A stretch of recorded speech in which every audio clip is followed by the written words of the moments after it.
میری امی کی سہیلی روز برقع پہن کر ہمارے گھر آتی، اپنے چہرے کے ساتھ ہاتھ پیر بھی چھپا کر رکھتی۔ وہ مدنی برقعے میں ہوتی تھی، ہمیں سر کے بال سے پاؤں کے ناخن تک ان کے جسم کا ایک حصہ یا شیپ بھی نمایاں نہ ہوتا۔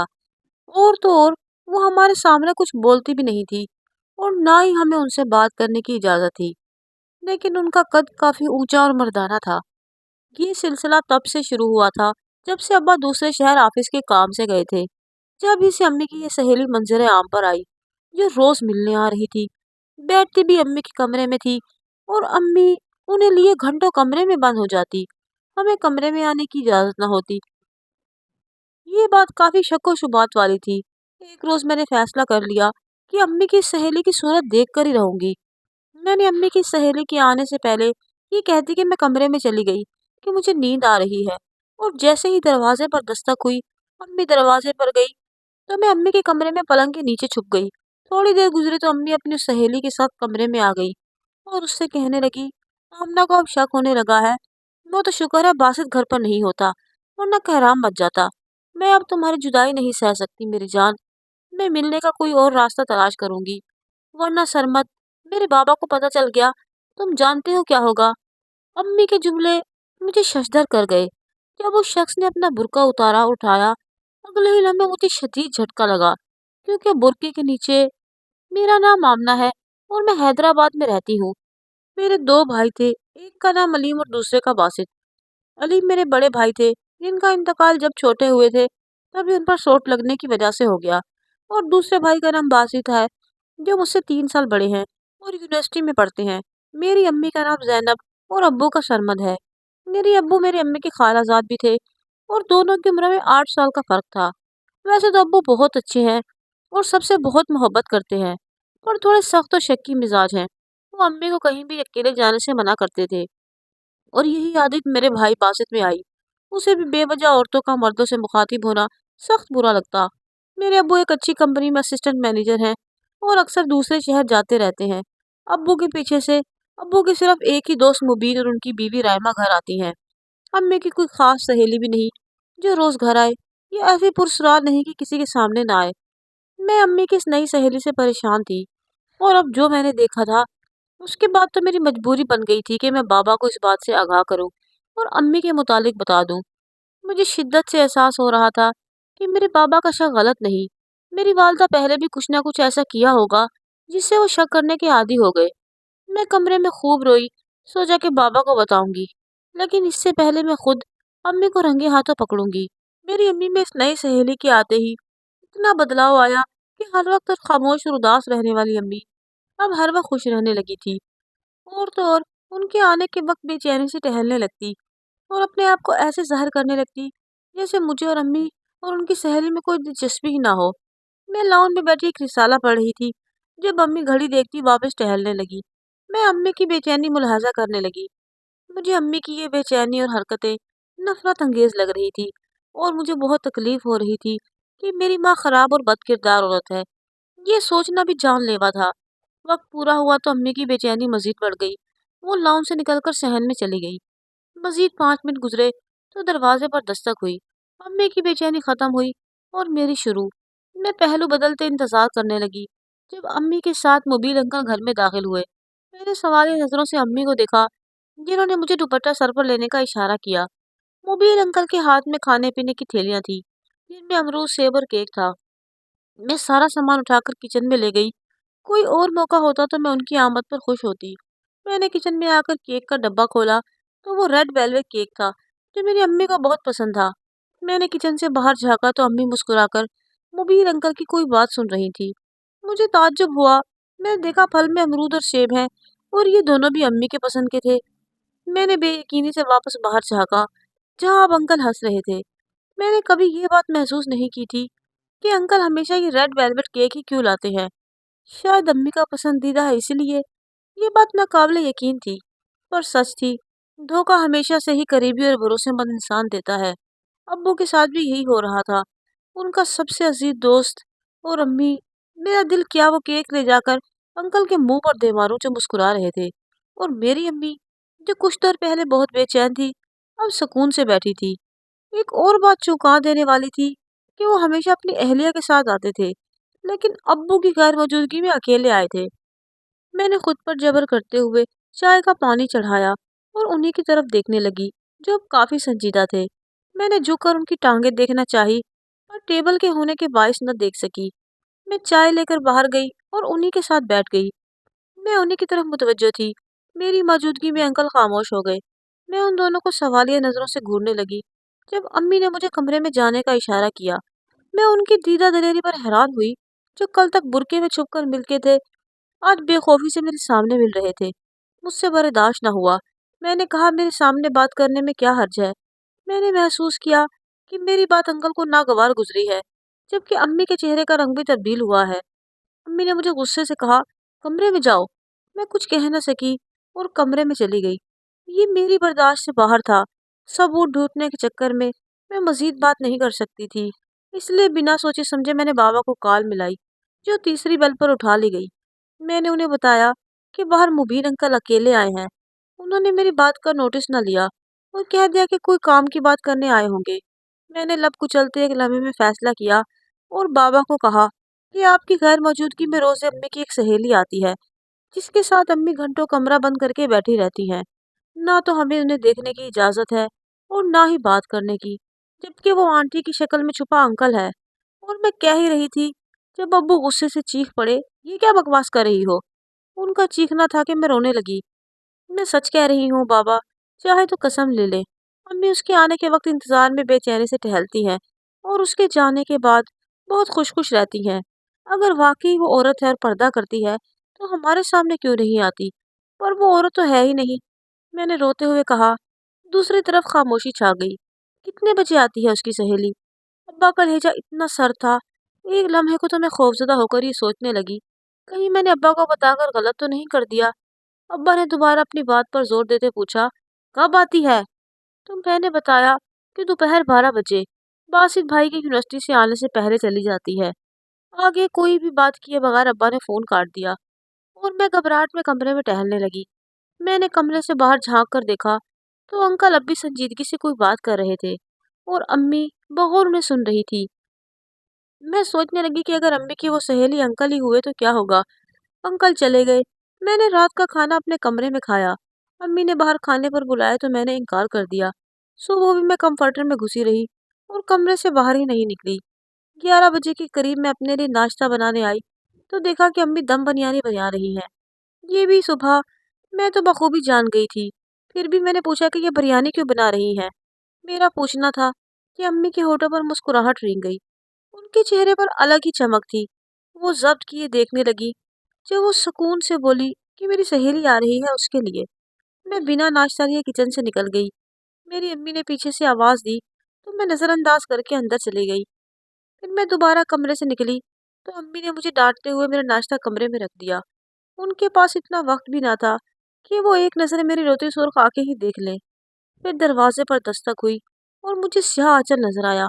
उनकी सहेली आ चुकी थी। मैं बेड पर औंधे मुंह लेट गई। आधा घंटा गुजरा था। जब मेरा फ़ोन बजा तो देखा भाई का फ़ोन था। मैंने फ़ोन उठाया तो उन्होंने मुझे दरवाज़ा खोलने को कहा। मुझे हैरत हुई कि यूनिवर्सिटी से इतनी जल्दी कैसे आ गए। मैं बाहर निकली। अम्मी के कमरे का दरवाज़ा लॉक था। मैं बाहर गई, दरवाज़ा खोला तो सुन पड़ गई। भाई के साथ बाहर अब्बू भी खड़े थे और बहुत ज़्यादा गुस्से में थे। भाई ने अब्बू का बैग घर के अंदर रखा और अब्बू अंदर चले गए। अब्बू ने कमरे का दरवाज़ा नहीं बजाया, बल्कि किचन से चाबियों का गुच्छा उठाया। भाई और मैं अब्बू के पीछे थे। मेरा दिल जोरों शोर से खौफ से धड़क रहा था। अब्बू ने चाबी से दरवाज़ा खोला और अंदर का मंजर देखकर हम तीनों की सांसें अटक गई, जबकि अंदर मौजूद दोनों नफूस की भी रूहें परवास करने वाली थी। अंदर का मंजर इस कदर घटिया था कि मेरी अम्मी अब्बू की शादी एक तरफा मोहब्बत से हुई थी, जबकि अम्मी अब्बा से शादी पर रजामंद ना थी, पर नाना नानी ने जबरदस्ती शादी कर दी। शादी के कुछ अरसा बाद अम्मी मुश्किल से एडजस्ट हुई और 1 साल बाद अम्मी अब्बू के यहाँ एक लड़की की पैदाइश हुई। अम्मा उस लड़की को देखते ज़ारो कतार रोती। अब्बा बेइंतहा खुश थे। उन्हें बेटे की ख्वाहिश थी और अल्लाह ने उन्हें बेटे से नवाजा था। वो अम्मी पर शदीद गुस्सा करते कि उनका रोना घर की बरकत ख़त्म कर देगा। मेरी अम्मी बड़े भाई अलीम के लिए हद दर्जा हसास थी। वो मेरी फूफो के पास भी अलीम को ना छोड़ती। कभी अब्बू अपने साथ कहीं ले जाना चाहते तो हंगामा बर्पा कर देती। फिर अब्बू को ये बात खटकने लगी, लेकिन अम्मी हर बार ये बात कहकर टाल देती कि वो एक लम्हा भी अलीम के बगैर नहीं गुजार सकती। खानदान में उनकी इस हरकत से सब चिढ़ने लगे। उन्होंने अलीम भैया को भी अपना इस कदर आदी बना लिया कि वो अब्बू से भी खौफजदा होकर भागते, अब्बू के सामने कमीज उतारने से भी कतराते। अलीम भैया जब 4 साल के हुए तो बासित पैदा हुआ। बासित भाई के मामले में अम्मी ने ऐसा नहीं किया। वो बासित भाई को किसी की भी गोद में दे देती। बासित भाई के हिस्से की तवज्जो भी वो अलीम भैया पर ही देती थी। अलीम भैया से भी खानदान में सबका लगाव खत्म हो गया। हर कोई बासित को ही पुचकारता। ये सब देखते अलीम भैया और ज्यादा हसास हो चुके थे। अब्बू भी उनको नजरअंदाज कर देते और वो इसका जिम्मेदार अम्मी को ठहराते। वक्त गुजरने लगा, बासित भाई बड़े होने लगे और सबकी तवज्जो और मोहब्बत का मरकज बन गए। अब्बू के तो सबसे ज्यादा लाडले थे। बासित भाई के बाद मैं इस दुनिया में आई। दो बेटों के बाद एक बेटी पाकर अब्बू खुशी से झूम गए और बासित भाई से ज्यादा मैं तवज्जो का मरकज बन गई। लेकिन सिर्फ अम्मी की मोहब्बत, तवज्जो और लाड का मरकज सिर्फ और सिर्फ अलीम भैया रहे। वो सारा दिन अम्मी के पल्लू से चिपके रहते। कोई आता तो अम्मी के पहलू में छुप जाते। अब्बू अम्मी के इस रवैये के साथ अब अलीम भैया से भी खसूसी चिढ़ने लगे थे। एक रोज उन्होंने अम्मी पर बहुत गुस्सा किया कि उनकी बेजा मोहब्बत और तवज्जो ने अलीम भैया की शख्सियत को बिगाड़ दिया है। उनको अलीम भैया की फिक्र नहीं, क्योंकि जो मोहब्बत उनको अलीम भैया से थी उस पर अम्मी ने सर चादर उड़ा दी थी। लेकिन अगर अम्मी ने ये सब ना छोड़ा तो दूसरे बच्चों की हक तलफी की तो अब्बू उन्हें तलाक दे देंगे। अब्बू की इतनी बड़ी बात सुनते ही अम्मी के पैरों तले जमीन निकल गई। वो अब्बू से ऐसी बात की तवक्को नहीं कर सकती थी। उसके बाद उन्होंने बासित और मुझ पर तवज्जो देना शुरू की, लेकिन अलीम भैया ही अफजल रहे। इस अरसे में मेरा अकीका रखा गया। तकरीब अभी जारी थी कि कुछ त्यार ख्वाजा सरा नेक मांगने घर के अंदर दाखिल हो गए। बच्चे की पैदाइश की खुशी में कवाली के साथ साथ थोड़ा गाना गाया गया। इस दौरान भी बड़े भैया अम्मी से ही चिपके रहे, जबकि एक ख्वाजा सरा जो उनमें उम्र में बड़ा था वो मुस्तकिल अलीम भैया को देखने लगा। उसने अब्बू से कहा कि वो उनके बड़े बच्चे से मिलकर उसे दुआ देना चाहता है, तो अब्बू ने मुस्कुराते हुए अलीम भैया को लेने गए। अम्मी ने उसे भेजने से इनकार कर दिया। अब्बू गुस्सा हुए और भैया को उस ख्वाजा सरा के पास ले जाने लगे, तो अम्मी ने रोना शुरू कर दिया। सब अम्मी के रोने पर हैरान थे कि वो इतनी सी बात पर क्यों रो रही हैं, लेकिन अब्बू उनके गुस्से से घूरते अलीम भैया को ले गए। ख्वाजा सरा ने कुछ देर बाद ताली बजाई और कहा कि ये तो हमारी बिरादरी का है। ये कहना था कि अम्मी के रोने की आवाज़ बुलंद हो गई और अब्बू समेत सबके सिरों पर जैसे आसमान गिर पड़ा। अब्बू बेयकीनी से अम्मी को देखने लगे, इसलिए वो बचपन से उनको भी अलीम भैया के करीब नहीं आने देती थी। बहुत सी बातें वहाँ खड़े बहुत से लोग कर रहे थे। जब अब्बू से गुस्सा ज़ब्त न हुआ तो उन्होंने वहाँ टेबल पर सारे बर्तन फेंक दिए। अलीम भैया डरकर अम्मी के पास जाने लगे, तो अब्बू ने उनका हाथ पकड़कर वापस ख्वाजा सरा के टोले की तरफ धकेल दिया और कहा कि अपने साथ लेकर निकल जाओ। वो ख्वाजा सरा अलीम भैया को रोते देखकर अफसोस से अब्बू को देखने लगे और जबरदस्ती वहां से अलीम भैया को ले जाने लगे। अम्मी बुरी तरह रोने लगी। नाना नानी ने आगे बढ़कर कुछ बोलना चाहा, तो पप्पो ने झड़क दिया और कहा कि वहीं का है तो वहीं रहे। पूरे खानदान की बदनामी हम नहीं झेल सकते। घर में तकरीब चल रही थी। अब वहाँ अम्मी का रोना पीटना था और उसके बाद ये मशहूर कर दिया गया कि अलीम भैया का इंतकाल हो गया है। अम्मी ने उसके बाद हंसना मुस्कुराना छोड़ दिया। वो अब्बू से इस कदर बदजन हुई कि दोबारा अब्बू से मोहब्बत भरे दो बोल ना बोले और ना ही अब्बू की मोहब्बत को कबूल किया। वो बासित और मुझसे भी खींची खींची रहती और वजह सिर्फ यही थी कि अब्बू हमसे मोहब्बत करते थे, इसीलिए वो हमसे अपनी मोहब्बत जाहिर नहीं करती थी। शायद ये अब्बू से इंतकाम था। पप्पो से भी वो अम्मी को खसूसी चिढ़ती और जिससे सभी वाकिफ थे। वो सलाम के जवाब के अलावा पप्पो के किसी बात का जवाब नहीं देती थी।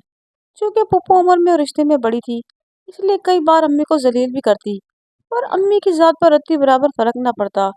सालों इसी खलिश में गुजर गए, पर अम्मी भी वहीं की वहीं ठहरी थी। हमें भी बचपन में यही बताया गया कि अलीम भैया का इंतकाल हो गया है। कमरे के अंदर का मंजर कुछ यूँ था कि अम्मी बेड पर बैठी हुई थी और दूसरा वजूद अम्मी की गोद में सर रखे लेटा था और अम्मी उसके सर को सहला रही थी। कमरे का दरवाजा अचानक खुलने पर दोनों चौंके। अम्मी का रंग खून से सफेद हो गया, जबकि मेरे भाई बासित की आंखों में खून उतर आया। जबकि अब्बा पत्थर के बने खड़े थे और मैं दूसरे वजूद को देख रही थी, जो शक्ल और सूरत से अब्बू का अक्स लग रहा था, बस जिसामत में पतला था और उसकी दाढ़ी नहीं थी। बासित भाई गुस्से से आगे बढ़ने लगे तो अब्बू ने रोक दिया। और खुद आगे बढ़े। अब्बू ने 2 कदम ही आगे बढ़ाए थे कि अम्मी फौरन दरमियान में खड़ी हो गई। अगर आपने इसे हाथ भी लगाया सरमद, तो मैं वो कर गुजरूंगी जो आपके वहमो गुमान में भी नहीं होगा। बासित भाई और मैं बेयकीनी से अम्मी को देख रहे थे, जो इस हरकत के बाद अब्बू पर ऐसे चिल्ला रही थी। हमने कभी भी अम्मी को ऐसे चिल्लाते नहीं देखा था। उस दिन मैंने बेड के नीचे से मर्दाना पाँव देखे थे, पर मुझे इल्म न था कि शक्ल अब्बू जैसी होगी। बहुत झेल लिए मैंने और मेरे बच्चे ने आपके जुल्म। अब मैं बर्दाश्त नहीं करूंगी। आप तलाक देना चाहते हैं तो दे दे, और मैं इसे खुद से दूर नहीं करूंगी। बच्चे का लफ्ज पर मैं और भाई दोनों ठटके, जबकि अम्मी के पीछे खड़ा वो लड़का संजीदगी से अब्बू को देख रहा था। अब्बू के चिल्लाने की परवाह किए बगैर अब्बू ने अम्मी की तरफ देखा। सरमद, अगर आपने, अम्मी कह ही रही थी, और अब्बू ने उस लड़के को सामने खड़े कर लिया। कहाँ चले गए थे तुम? वो सरता पैर उसे देखे जा रहे थे, जबकि वो लड़का अब भी वैसे ही संजीदगी से खड़ा था। कहाँ कहाँ नहीं ढूंढा मैंने तुम्हें। वो लोग तुम्हें बहुत दूर ले गए थे। मैंने बहुत ढूंढा था तुम्हें। अब्बू अब उस लड़के को कांधे से पकड़कर उससे रोते हुए कह रहे थे। अम्मी रोते हुए गिरने लगी थी जब बासित भाई ने उन्हें थाम लिया।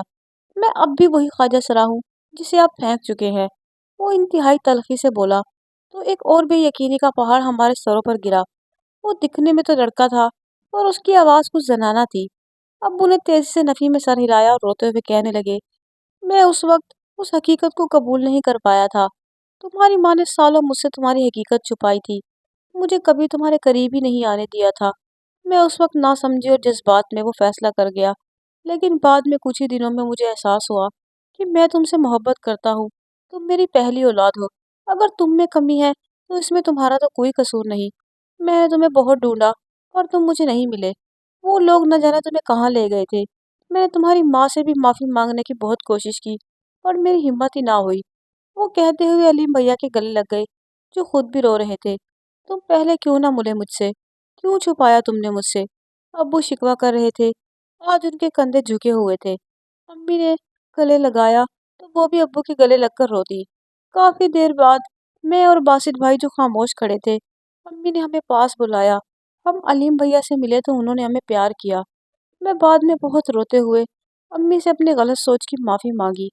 अब्बू ने अलीम भैया के मना करने के बावजूद उन्हें जबरदस्ती डांट कर घर में ही रोक लिया। अब अब्बू की ज्यादा तवज्जो और मोहब्बत का मरकज अलीम भैया ही रहते थे, और अम्मी की भी। मैं और बासित भाई, प्यारे लोगों, गुस्सा इस्लाम में हराम है। हराम शय कैसे अच्छी हो सकती है? कभी कभी गुस्से में किए गए वक्ती जज्बाती फैसले आपके अपनों के दुख का बायस बनते हैं। मुझे उम्मीद है कि आपको ये कहानी अच्छी लगी होगी। कहानी अच्छी लगी हो तो मेरे चैनल को सब्सक्राइब ज़रूर करें। Thank you.